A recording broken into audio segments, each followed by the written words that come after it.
We were excited to present the results from a phase 1/2 study that we conducted at our center and also at Emory University, looking at the combination of these two drugs, Nivolumab, which is, as you said, a PD-1 inhibitor, and Lenalidomide.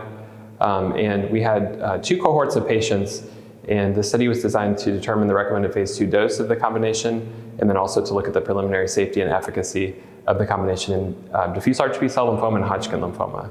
And so we established a recommended phase 2 dose of 10 milligrams of lenalidomide, so a lower dose than what's given in combination with rituximab, for instance, due to dose-limiting toxicities, including grade 3 rash at the 15 milligram dose level.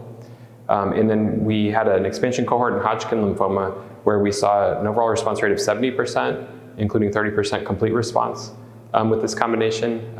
The study did allow prior PD-1 inhibitor treatment, but actually only 1 patient had been previously treated with a PD-1 inhibitor on the study. Nevertheless, we saw that in 6 patients with Hodgkin lymphoma, total including the 3 from the phase 1 cohort, they were able to proceed directly to transplant.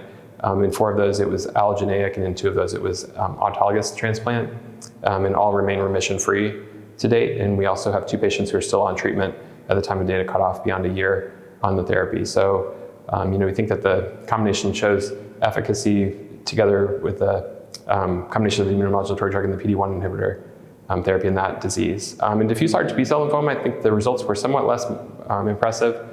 The overall response rate was 38%. Now, most of these patients, in fact, all but 2 patients had been previously treated with CAR-T, and there's been some interest in both drugs after CAR-T as a means to potentially recapture response to CAR-T or reinvigorate the CAR-positive T cells.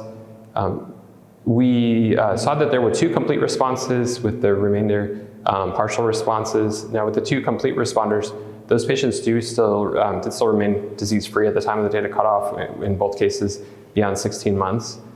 So there's some promise in those patients, and we're interested to see with some of the planned correlative studies if that could be due to the CAR-positive T cell effect or just response to the combination.